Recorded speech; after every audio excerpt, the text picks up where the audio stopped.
Like, okay, I'm ready. Hello, everybody. Welcome to another conversation with Jason and Justin. Today we are joined by the lovely Debra Lamb. Debra, how are you doing today? Hi, guys. I'm good. How are you? Thanks for having me on your show.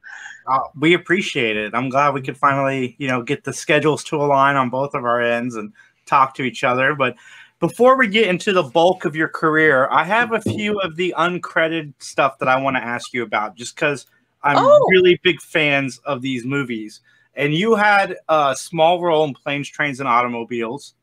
I did. Did you by any chance have any interactions with John Candy? Oh, yeah. Oh, I did. Yes. So I was hired to come on as a dancer in this scene towards the end of the film where it's after their car catches on fire. And so, they wander into this strip club. So there's a bunch of dancers in there, and I'm one of the dancers inside. And then Steve Martin goes to use the phone because throughout the whole film, he's trying to get home. So he's trying to get a hold of his family. And so meanwhile, John Candy stumbles upon me.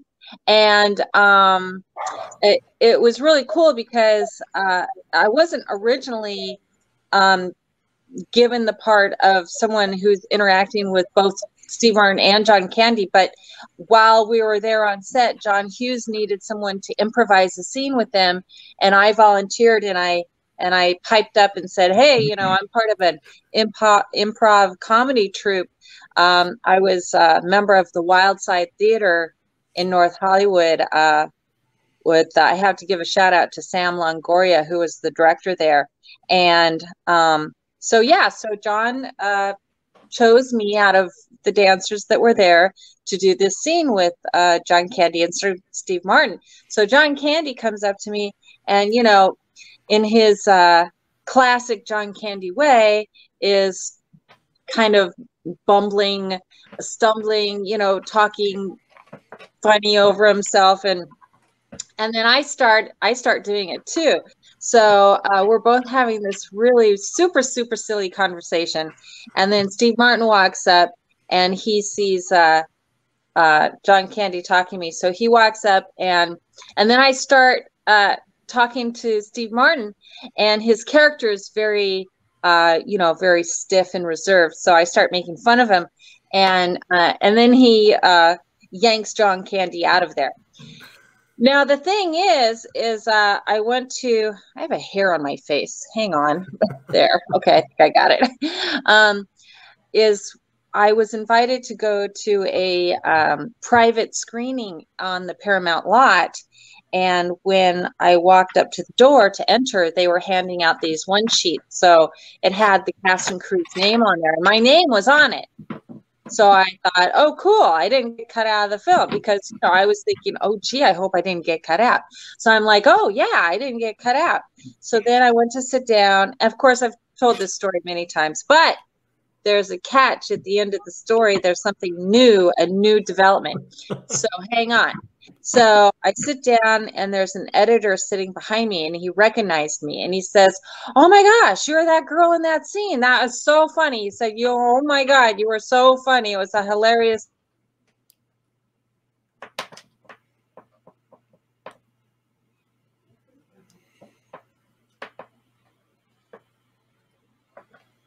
I think maybe, okay, I'm there.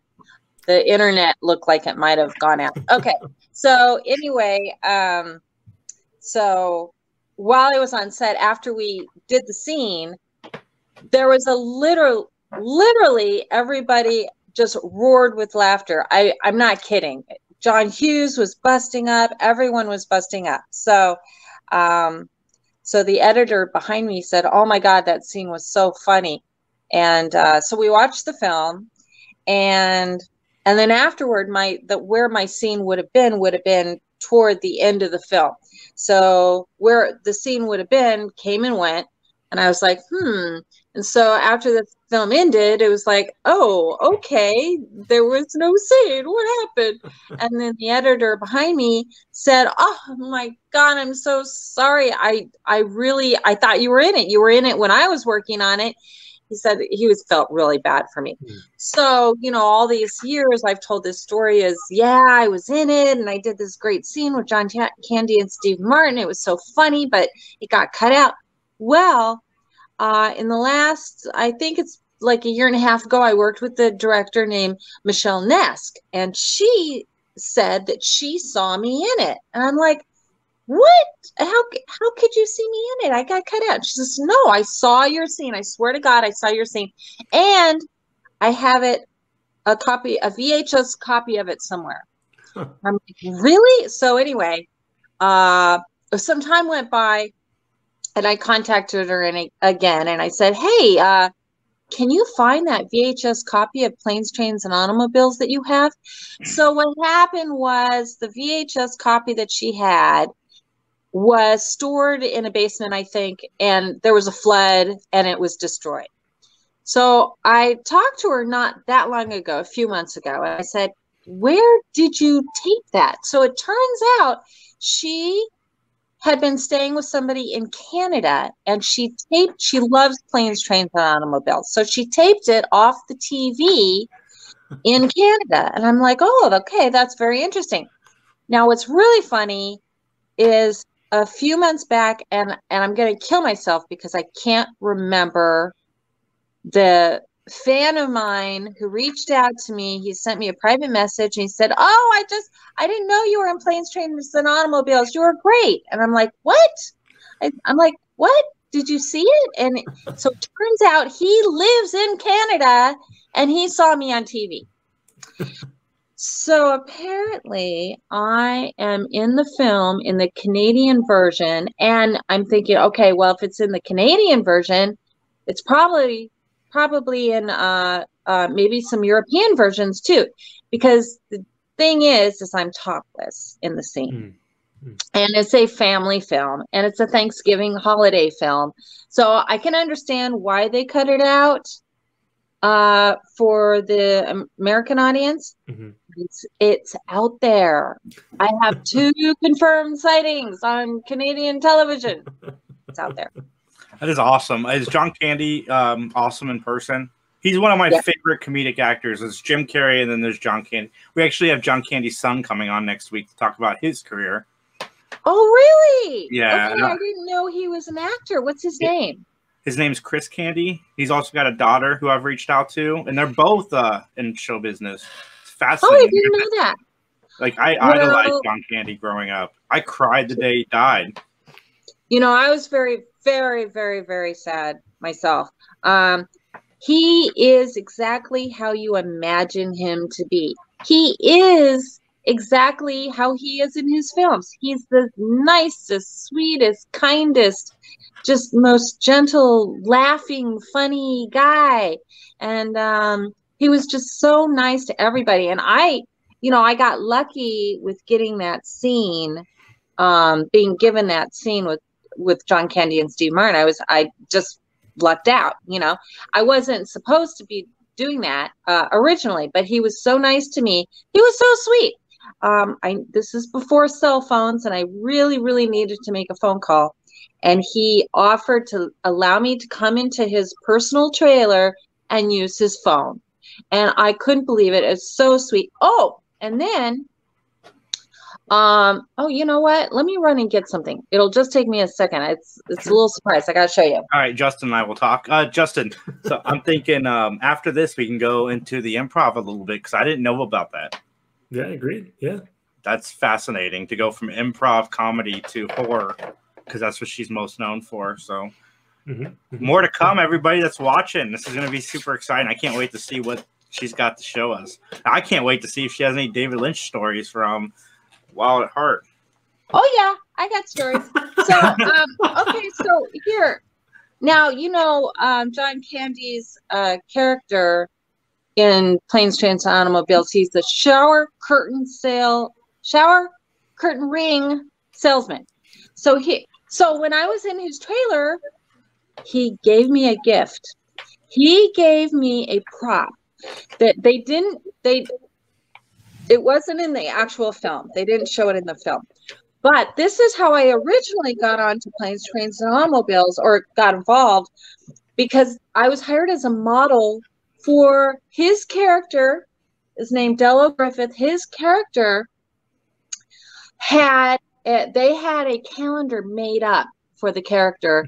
It's a shower curtain ring calendar. So here it is. And he gave it to me, and then he signed it for me. And then Steve Martin came into his trailer. So I, said hello to Steve Martin again. And Steve Martin signed it. And apparently Steve Martin does not autograph anything. So I really lucked out. Yeah. Now, I really wish I had taken better care of this. But here's the calendar. Here. That's sweet. So is it backwards? No, it's no, you're good. You're good. You're all good. So I'm trying to center it. Oh, there we go. Okay, so here's the calendar. And then I have to see. Oh, they signed it on my month. So I got to find me. So I missed September. Oh, here we are. So I missed September. There you go. Well, that's awesome. Yeah. And then here, it's a little bit faded. I don't know. Can you see it? Yeah, it's totally faded. You can see the writing, though. You can see definitely there's writing there. Yeah, I've got. Very well. Oh, here we go. That's better. That's better. Yeah, that's better. Yep. So let's see. So John Candy wrote, Debbie, thanks for the acting lessons. Love and thanks, John Candy, a.k.a. Dell. And then Steve Martin wrote, to Debbie, you're a terrific dancer and actress, Steve Martin. That's sweet. So, yeah. Isn't that nice? Yeah, so, that's amazing. I've told this story about doing the film many times, but, I don't always have quick access to the calendar. So I've only shown a few people the calendar, so anyway, there it is. Cool. That is amazing. I want to go back a little bit to your improv days, because I didn't know about that. Oh yeah. Because I've been thinking about taking improv classes myself, because I think it will help with this podcasting. And I just want to hear about your time doing improv. Where did you do it at? Yeah, back in the day, I don't know. How old are you guys? You're a little younger than I am. 31. I'm trying to get a better look. So back in the day, before the wheel, I'm just kidding. Yeah. There used to, there was Dramalog. So back before computers and before the internet, there was Dramalog on actual paper. And you would, go down to the bookstore or wherever and buy your weekly Dramalog and look through it. And there was a little ad in there for an improv comedy theater and called the Wild Side Theater. So I went and I auditioned and I got in. I was accepted, and I had never done improv before that. And this is, I guess, mid to late 80s. Yeah, somewhere between 85 and 90, 1990, somewhere in there. And yeah, I was there for a couple years, and it was a great troupe. I learned a lot. What was your question? You were thinking about going into it, and what was the question? I just wanted to hear if you had any fun stories about it, and where did you do the improv? Yep, it was, I do believe it was North Hollywood. It was at the Wild Side Theater. Sam Longoria, who has a prolific career himself, he was the director of it. And oh my God, these people, and my friend Daniel Krause was there. That's how I met my friend. I have a lifelong friend, Daniel Krause. We're really good, close friends now. He's an actor, and he was at the improv at the Wild Side Theater. So Sam Longoria and Daniel, and there were a few other people that were just so incredibly witty. I mean, they were just like geniuses, the things that they would think of just at the snap of their finger. And we, of course, we had rehearsals. I think maybe it was just once a week, maybe it was twice a week. And then we performed for a live audience on Friday and Saturdays. So and then people would shout things out, and it wasn't all just shouting out stuff. It was different types of skits, but there was a lot of, people shouting out stuff, and you would have to think on your feet, really fast. And I learned so much being there for the time that I was there. So yeah, I mean, and for any actor, for all actors, comedians, of course, doing improv is a really good exercise and good training ground. But for actors, it's also a very good training ground because you really have to think on your feet. So did I answer your question? Yeah, more or less.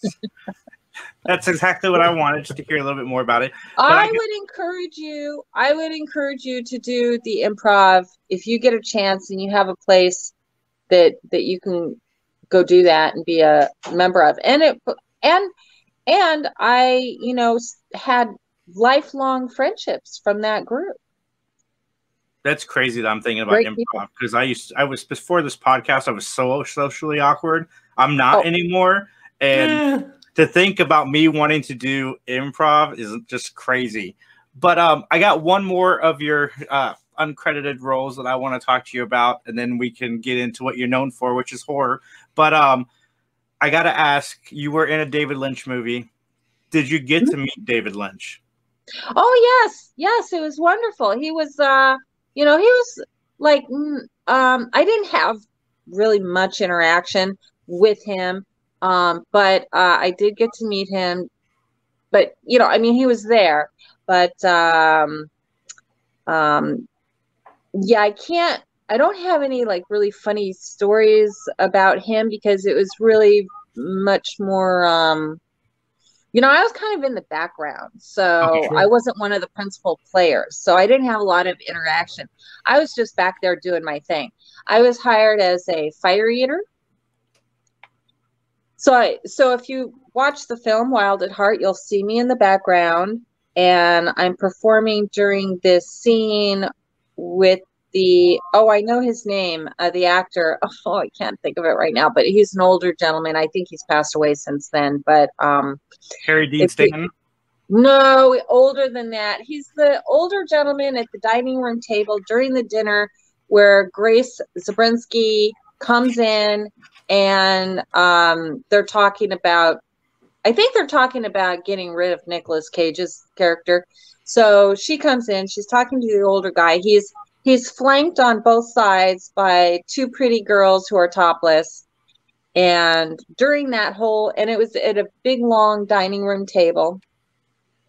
So during that whole scene, I'm in the background dancing, and there's a band. There's a little jazz band that's playing back there.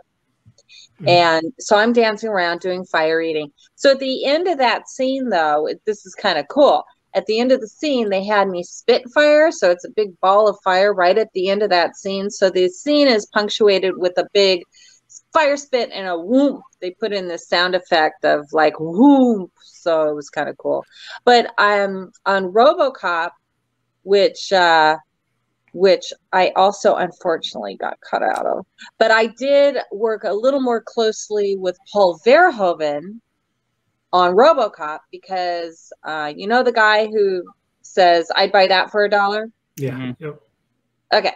So in the actual film, they ended up showing just the same commercial over and over where he'd be like, "I'd buy that for $1." And he has the pretty ladies in it.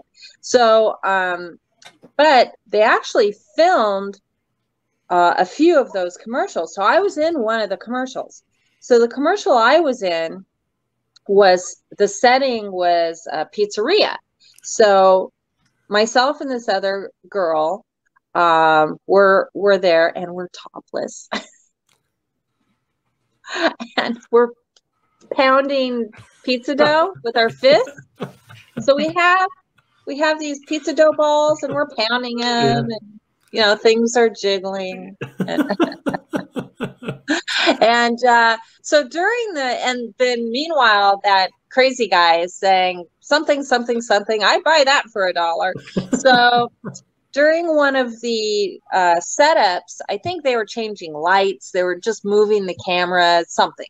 So there was a little break, and we're just, standing there waiting, for them to have us do our thing again. So during that little break, there were these pizza dough balls. So I made these little balls, and I'm juggling. At the time I could juggle. Yeah. I'm juggling these pizza dough balls. So Paul Verhoeven sees me, and he looks over and he goes, "Oh, yeah, I like that. Do that." So in the commercial, I'm juggling pizza dough balls. Now that one, that you can see that commercial in the deleted scenes in the Blu-ray. I think it's the edition where you have the Blu-ray and the regular DVD disc for Robocop. Okay. So if you have that edition, you can go to the or maybe it's just in the Blu-ray one. I'm not sure, but you can go to the deleted scenes and you can see the commercial. Cool, that's fun. Yep. So you mentioned fire eating, and I looked through your IMDb. You've done a lot of fire eater stuff. Do you know how to fire eat? Like, how did you learn how to do that? Like, is that a skill set you've acquired over the course of movies or before movies? Oh, I knew how to do that before. Well, it was kind of around the same time. So I was pursuing an acting career. Meanwhile, I was doing dancing and, because I took ballet when I was a kid. Sure. So I was a ballet dancer from the time I was 7 to 14. I was a member of the Portland, Oregon Ballet Company. Oh, cool. Yes. And so I had 7 years of ballet. And then my mother moved us from Portland, Oregon to Los Angeles. And I was still like 14 or 15. So, and then I was just taking dance like in high school. And I was always taking dance, since I was little, and drama, in high school, I was taking dance and drama and doing musicals and things like that. So after I left high school, I knew I wanted to pursue an acting career. So I was dancing. I did some modeling, and I was dancing in music videos. And I think it was sometime when I was around 19, I had this girlfriend who had been a magician's assistant for this well-known magician. His name was William Wizard, and he was a member of the Magic Castle. He performed there all the time, and she was his assistant. So he did a lot of like pyrotechnic type magic acts or magic tricks. So she knew how to fire eat. So she taught me how to fire eat. And she's remarried now, but at the time, the husband that she had did a lot of carpentry type of work. So he made me fire eating sticks. And so because she taught me how to fire eat, I started fire eating in all these things like music videos and films. When I was just starting out in films, and I did fire eating in the first few films that I was in. A lot of them I did fire eating, like Wild at Heart and Point Break. You can see me in Point Break. Oh, if for all the people looking for me in Point Break, so it's the scene where Keanu Reeves brings Lori Petty to the party at Patrick Swayze's house, and just right when they walk in the door, you'll see a blonde girl. That's me. You'll see a blonde girl spitfire like right in front of them, and they're like, "Whoa!" And so with blonde curly hair, but that's me. And that was really fun because then I got to chat with Keanu Reeves and Lori Petty, and they were really nice. That's awesome. I've heard nothing but good things about Keanu. Yeah. Your career is fascinating so far. Thank you. But how do you go from a comedy background with the improv? So what made you transition or go into horror? Is it something that just fell in your lap, or were you always into horror films? No, it's just kind of fell in my lap. So as I said, when I was younger, and a lot younger actually, because I've been in, I've had and I've been a professional actress since the 80s. So when I was first starting out, I don't even know how it happened, but somehow I think it's because I worked with one director, and so they recommended, I remember now, Ross Hagen is a well-known director from the 80s, and he's passed away, unfortunately, now. So, but he did some fabulous films back then. The one film that I was in with him was Born, but it's B period, O period, R period, N period, standing for Body Organ Replacement Network, which I starred in with PJ Souls and Russ Tamblyn, for those who know Russ Tamblyn from West Side Story, and a lot of other films, of course. And let's see who else was in that. Oh gosh, the bad guy. He had such an amazing career. I think it's okay. I'm having a brain fart. Anyway, look it up on IMDb. But there's a lot of people in that film. Yeah. So and the one who played Miss Kitty. What's her name? Oh, What's cool. Her? It's all from Gunsmoke. Oh, you guys, I need help. I'm whispering over to my husband. Help. He's no help at all. But anyway. Neither are we. So we're in the same boat as your husband right now. Yeah. But I think because of Ross Hagen, then Fred Olin Ray found out about me. So I was recommended to Fred Olin Ray, and then I worked with Fred Olin Ray. The first film I worked with him was Warlords, which starred David Carradine and Sid Haig. Yeah, and a lot of other people too, Don Wildsmith and Michelle Bauer. So me and Michelle Bauer were these girls running for our lives from toxic waste mutant bad guys. I don't know what they were, but they were after us. So we get caught, and I get sold into Sid Haig's harem. Then Fred Olin Ray had me come back to do Beverly Hills Vamp, which is I have a lot of people who just love Beverly Hills Vamp, and that one stars Eddie Deason and Tim Conway Jr. and let's see who else. Oh, Britt Ekland. That's sweet. Who's a goddess from the 70s, and I think she started her film career in the 60s, but she was going strong through the 70s and 80s, and she's a huge star. And so then I started working with Fred Olin Ray, and so these people were doing a lot of. They weren't just horror directors. I mean, Fred Olin Ray he's so big in the Hallmark films. It's incredible. He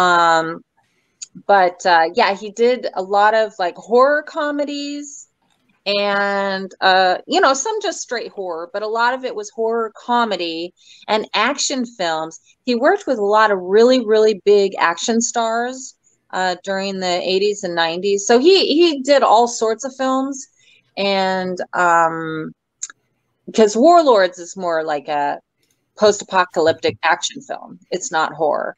I just fell into that. And then I did do some straight horror, but a lot of it was a mishmash. It was comedy, horror comedy, sci-fi, all sorts of different things. Nice. I got to ask you about one that you did, it looks like this year.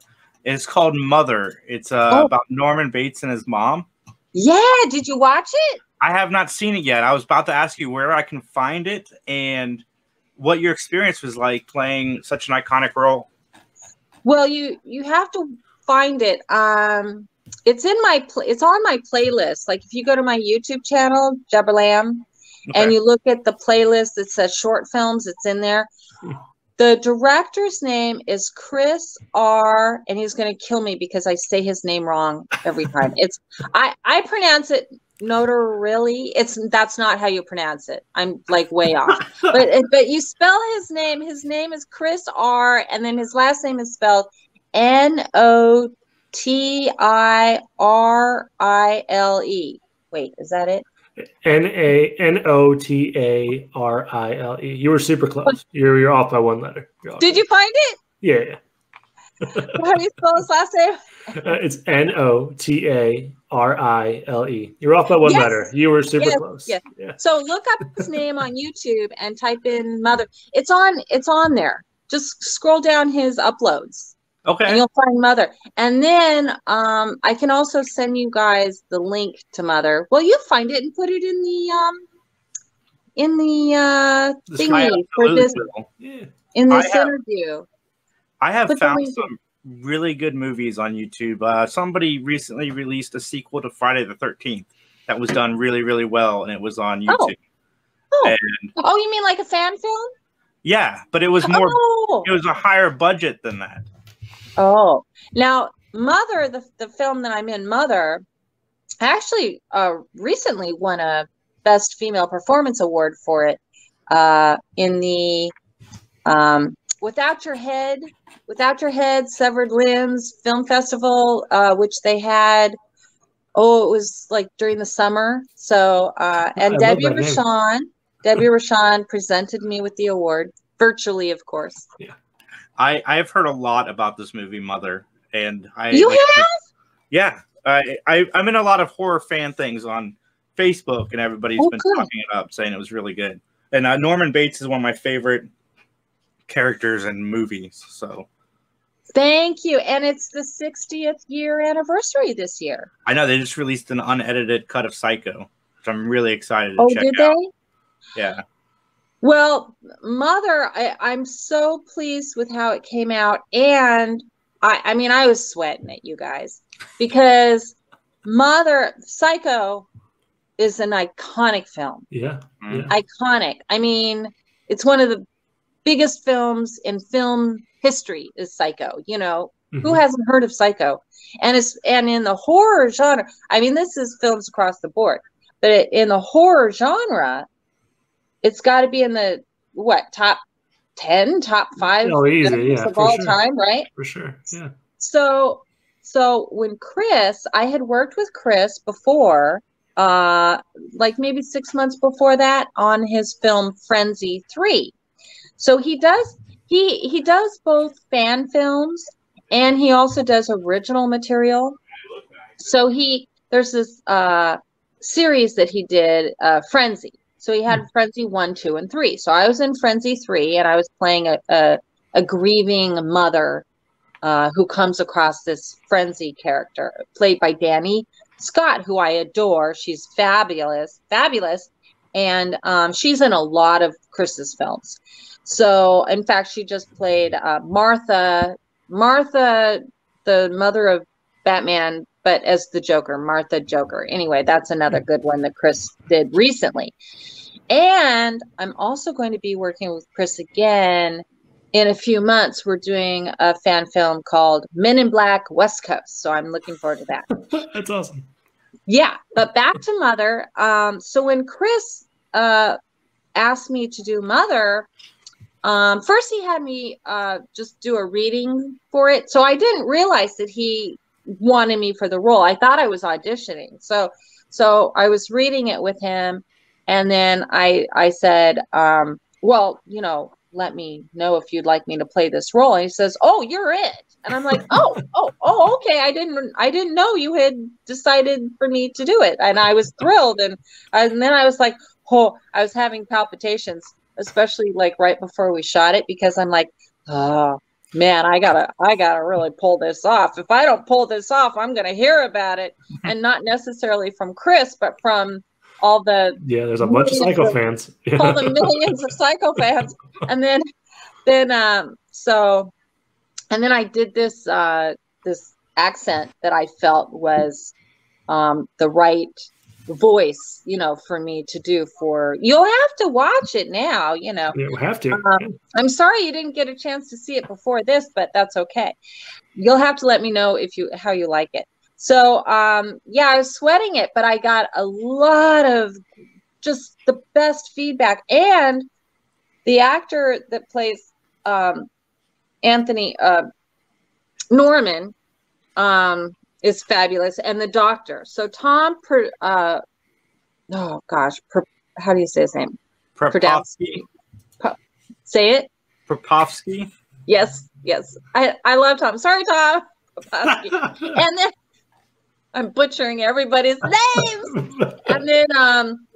And then of course, the guy who plays Norman. I'm having a brain fart. Help me.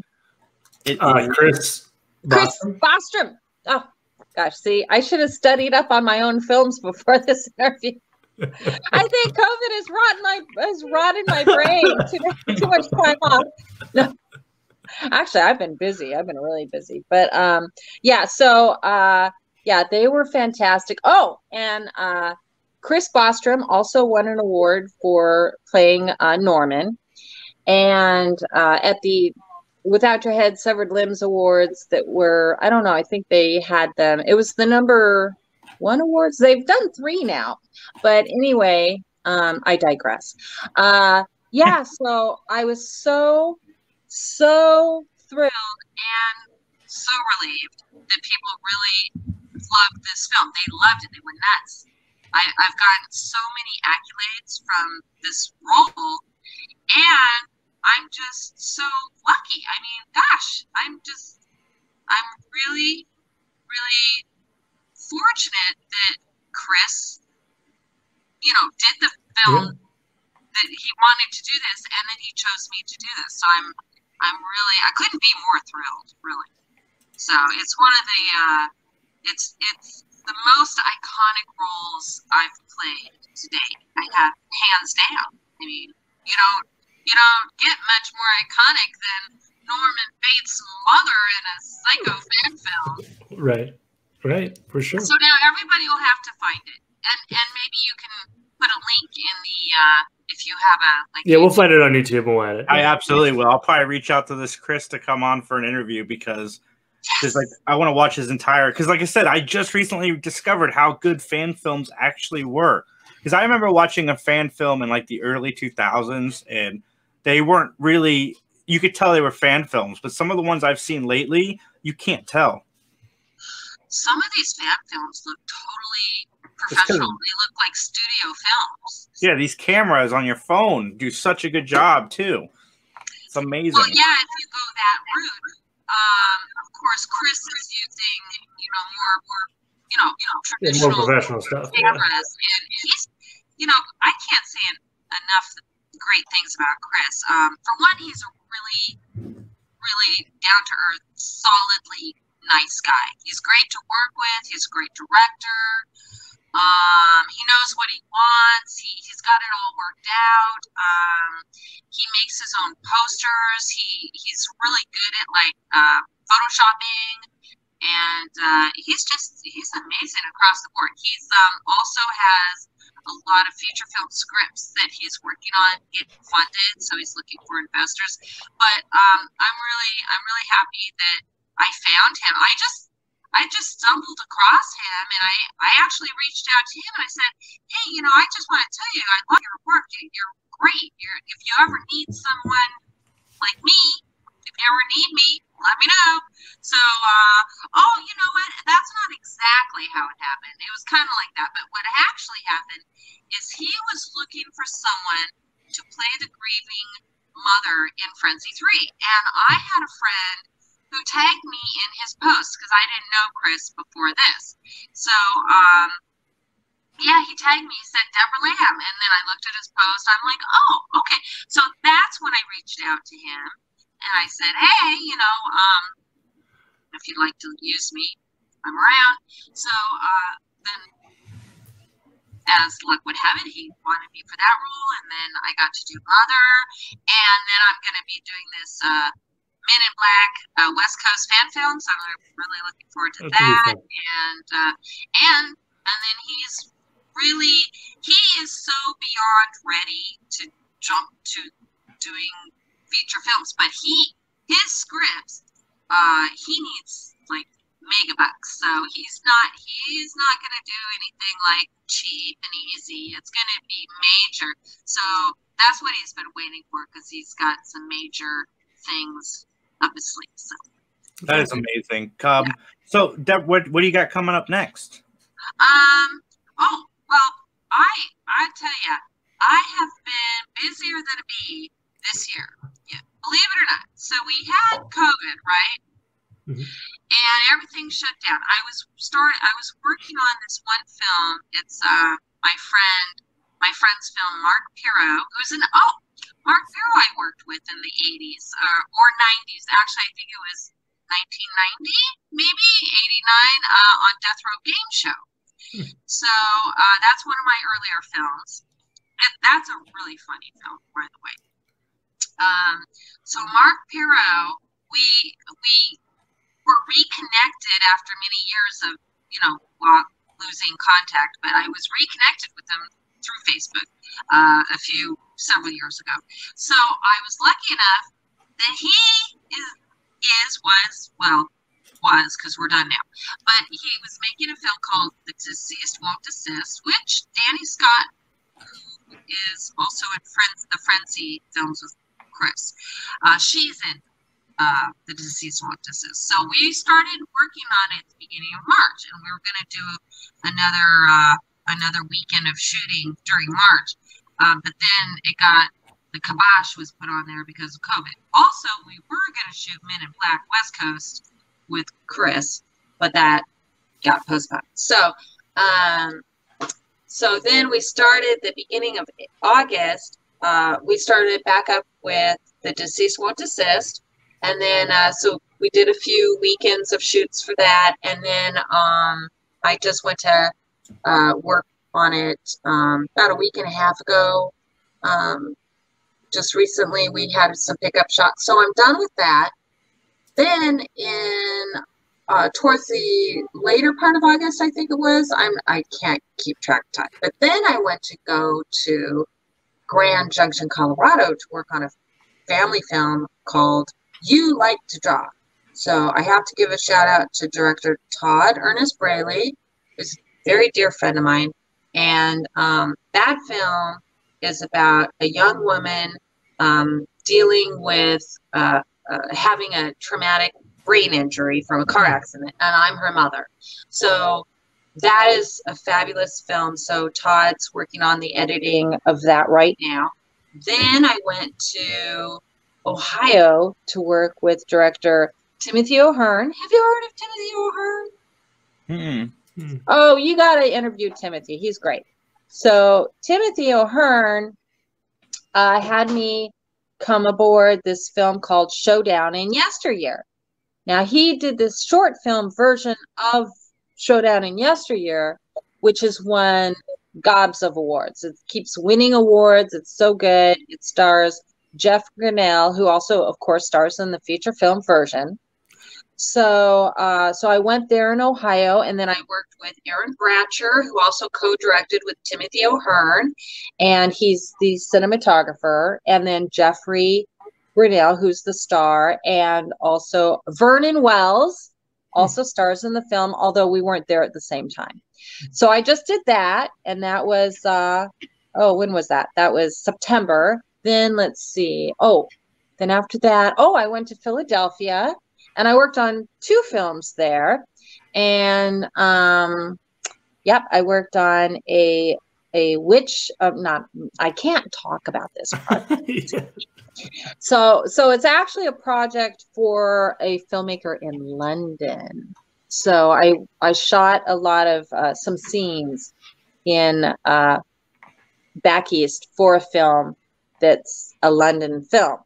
And then we also shot some scenes for another film that I'm working on. And then I came back. And then I went to LA to finish up this Deceased Won't Desist. So I've been literally just jumping on planes since the beginning of August, back and forth, back and forth, back and forth. So now I get to take it easy because the holidays are coming and I don't have anything scheduled during the holidays, but then it's back to work in January. That's great. So I'm awesome. busy. You sure are. I'm going to have to look up that director. Yeah, because Justin and I are in Columbus, Ohio. Oh, okay. He doesn't actually live in Ohio, but where we shot it, he lives in that makes sense. He lives in upstate New York, Timothy O'Hearn. Cool. But we shot it at this place called Dogwood Pass, which Jeff Grinnell, Jeff Grinnell actually also works there as a what do you call it? A reenactment person. Okay, sure. At this Western town. So in Ohio, just not too far from Columbus, Ohio, is this place called Dogwood Patch, and it's an old time, turn of the century Western town. And I mean, it's fantastic. Anybody making a Western, I totally recommend them going to Dogwood Pass. So all you have to do is look up Dogwood Pass, Western town, and you'll find it online. But the owners are really super sweet. They have horses. The star of Showdown in Yesteryear, Jeff Grinnell, he has a horse that he keeps his horse there. And there's all these buildings. Like there's a whole town. There's a whole town there. So yeah. And then they have shows on the weekends. Now, while we were there, it was right before Halloween. So, or, you know, a couple weeks before Halloween, and they were building a haunt behind the Western town. Oh, that's cool. Right behind it, they were building this whole haunt. So it was really, you know, funny. Like there was this one night we were shooting these scenes and it was supposed to be, you know, kind of romantic. And Jeff Grinnell and I are each other's love interest in the story. So we're looking at each other dreamily. And then in the background, I hear this, this blood curdling scream like somebody's being murdered. And I'm like, so I'm looking at Jeff like, oh. And then all of a sudden I hear this scream like in the distance, and I'm like, what? You're killing the mood, kid. Yeah. And they're like, oh, they're rehearsing for the haunt. And I'm like, oh, okay. Oh, we're murdering people back here. I know, it really did sound like somebody was getting murdered. So it was really funny. So we kind of had to work around that, and then the hammering and the power tools, you know, in the background. Really romantic stuff. Yeah. But it's going to be a beautiful film. It's going to be beautiful. I can't wait to check it out. I can't wait to check out Mother. Where can everybody find you online? Oh, easy. You can always, you know, be lazy and just Google me, because everything comes up that way. And but there's, you know, Facebook, Debra Lamb. There's you know, I'm on Twitter, I'm on Instagram. On Twitter and Instagram, you can find me at the Debra Lamb. It's just easy, Debra Lamb. Look me up on IMDb. Check out my films. And and I have a YouTube channel. I would love to get more subscribers on my YouTube channel. Like and then I have different playlists. Like I have a playlist for my short films and music videos, so you can check those out. Just go to the playlist. I have a best of playlist. I have Facebook Live, you know, for a couple of the live things I've done. I have interviews, which you'll be added to the interviews playlist. Okay. And yeah, so just go in there. Mother's in there. My music videos are in there. Lots of fun videos are in there. Trailers from some of my different films are in there. Lots of stuff's in there. Awesome. Thank you again for coming on. I will definitely check it out. And everybody out there, Thanksgiving is in 2 days, so enjoy. Have a great day. My birthday. My birthday's on happy Tuesday. Birthday. My birthday's coming up on the 24th. And then there's Thanksgiving on the 26th. That'll be tomorrow, guys. So make sure you wish her a happy birthday. Thank you. Great day.